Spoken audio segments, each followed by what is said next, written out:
The 2016 Mazda BT50 has arrived in Australia with a revised appearance and some new technology. Let's take a closer look. There are 23 derivatives of the new look Mazda BT50 to choose from, with 4x2 and 4x4 variants, as well as single, space and dual cab body styles. You can choose between a tray-back ute or a pickup body style, and prices range between $25,570 for the entry-level model up to $53,790 for the flagship GT Auto. The model we have here is the dual cab XTR, which sits near the top of the BT50 range and is one of the most popular variants available. As you can see, there are some changes in terms of styling to the new BT50, with revised headlights with new black inlays and a more muscular front grille towards the rear of the car. In models fitted with the style side tub, there haven't been major changes, although these new taillights do sharpen up the look. But it's fair to say that the BT50 still isn't as macho as some of its mainstream rivals, but it does tick all the boxes when it comes to load carrying capacity. This XTR model, for instance, has a competitively sized tray, and the payload for a dual cab 4x4 automatic is 1,095 kilos, which is more than most rivals and theoretically enough to hold a Mazda 2. As for towing, most BT50s have 3.5 ton braked capacity, which is at the level of the best in class.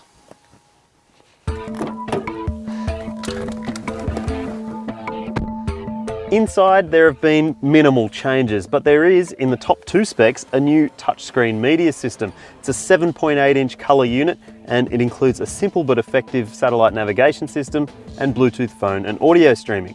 A reverse view camera is standard on the top two models in the range, and it shows up here in the rear view mirror. You can option that safety tech on other variants in the lineup, but it does cost.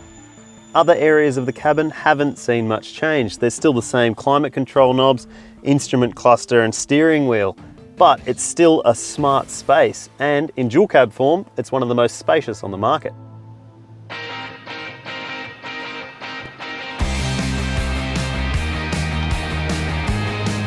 So, does the updated BT50 drive any differently from the model it replaces? In short, not really. The 3.2 litre 5-cylinder turbo diesel engine is offered in 21 of the 23 variants in the BT50 range, and it's a thumper of a thing. It's got 147 kilowatts and 470 newton meters, so it's not short of pulling power.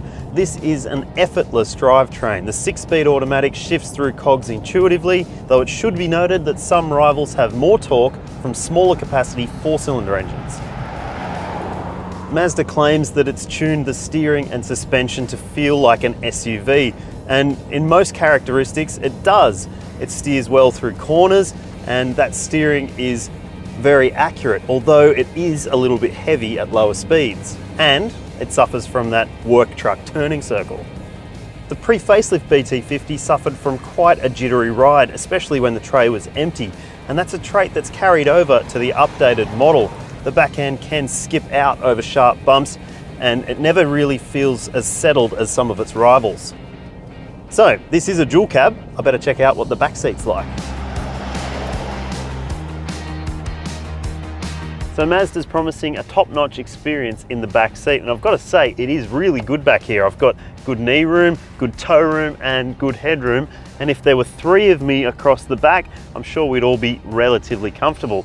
However, there are no rear seat air vents, and I've got this handy drop-down armrest with cup holders so I can sit back and relax while my driver takes me to our destination. Oh, what? We're already here? Okay. So the Mazda BT50 dual cab is comfortable in the back, drives very well, and it feels more refined than it did before. The fact it looks a bit more macho is a bonus, and it means the Mazda remains one of the best options in the ute class.